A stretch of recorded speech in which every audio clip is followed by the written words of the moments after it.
The problem statement from Gate Physics 2015 reads as follows. In the given circuit, the voltage across the source resistor is 1 volts. The drain voltage in volts is, we have been given a question which is N JFET, junction field effect transistor, and with some resistors and some power supply, and we need to find what is the drain voltage. This is a numerical answer type question. We'll find our answer and fill in the blank over here. Let's first try to understand what a junction field effect transistor is, also known in short as JFET. So on the left hand side, you can see the symbol for that is the N-type JFET. Why N-type? Because the conduction here is due to electrons. And on the right hand side, you can see the P-type JFETs. So you can see that this symbol, one vertical line and these two rectangular lines, and the symbol inside the circle is for the NJFET, and if the arrow is pointing outwards from the gate, it's known as PJFET. It's a 3-terminal device, so you have the drain, you have the gate, and you have the source. These are the 3 terminals. And why it's a transistor? Because it's the gate that is controlling how much current flows between drain and source. So that is the definition of a transistor. When the 3rd terminal gate is controlling the current flow between the drain and source. And this is a junction field effect transistor. By that we mean that there are junctions in here. So you can see for NJFET you have an N-type substrate in which there are 2 P-type regions. These are the gates. So gate is P-type while drain and source are the N-type. So effectively the current flow will happen in this vertical region, the N-type region. Hence this is NJFET. Similarly for P-type, you have the gate is N-type and the drain and source are P-type, and the conduction will be due to the holes for PJFET. For our discussion, we'll restrict ourselves to NJFET because the discussion remains the same. Just the current direction is reversed.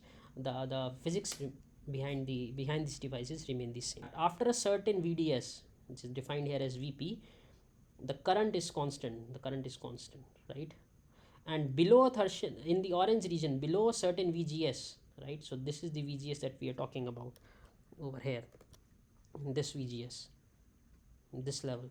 Below this, there's no conduction because it has been pinched off. The channel has been pinched off and no electrons can flow. So no current is flowing over here.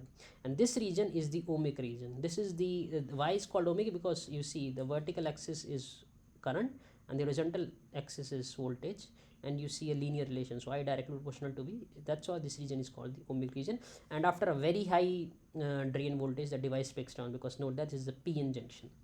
And this is the equation that we encounter to solve for a given VGS and a given pinch of voltage. And obviously VDSS is when VGS is equal to 0, what is the current? So this is a good metric which is provided by the in the data sheet. So this is also in the problems you will know this. So ID is IDSS times 1 minus VGS over VP whole square. So this is the formula which we use to arrive at the current in the saturation condition. So getting back to the problem, this was the question given, NJFET with Vs equal to 1 volts, and we need to find the Vd. So first let's just label some nodes.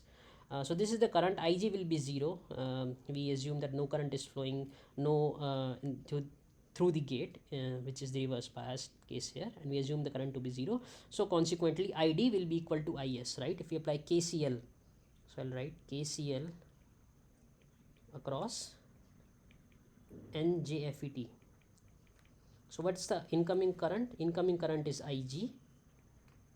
The other incoming current is Id over here. This should be equal to outflowing current, which is Is, this. And since we have assumed Is to be 0, so simply Id will be equal to Is. So this is just it's a very fair assumption to do this now. And now we'll also label the node. So Vs is been given equal to 1 volts. Vd we need to find out, and Vg is the node, is the gate voltage over here. Now, so in order to find Vd, if we find Id, that will do the trick. So how do we find Id? So simply, so let's apply. So this will be step 2. This was step 1, KCL across.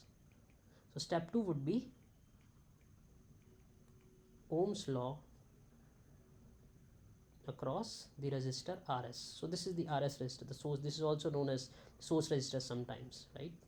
So let's call this Rs. So we apply Ohm's law. I'll write Vs minus 0, V equal to IR. So this will be Is times Rs. So we know the value of Vs is 1 and Is we don't know. Rs we know is 500 ohms.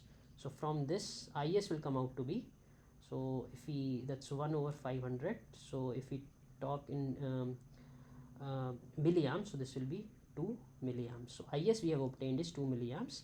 This implies Id will also be 2 milliamps because Id is equal to Is. So this will also be 2 milliamps. So we obtain, note that Id equal to Is. Now the final step in this problem is we apply Ohm's law across this resistor. This is also sometimes called as the drain resistor because it's connected to the drain, and let's call this Rd. So step 3 is Ohm's law across Rd. So we'll write that. So it's 25 minus Vd. This is the voltage drop across Rd. You see 25 minus Vd equal to Id times Rd. Very simple. So now we'll write Vd is equal to, just rearranging some terms, it will be 25 minus Id Rd. That's 25 minus the value of Id we obtain is 2 milliamps times the value of Rd is 5 kilo ohms. So that will be 25 minus 10. So this will come out to be 15 volts. So Vd we have obtained as 15 volts, and this is the answer that we were required to find. So note that we were required to find the drain voltage. This is what we defined as the drain voltage in our problem. This was the source voltage. So we have obtained that the drain voltage for this specific circuit implementing an n-type junction field effect transistor is 15 volts. Thank you for listening.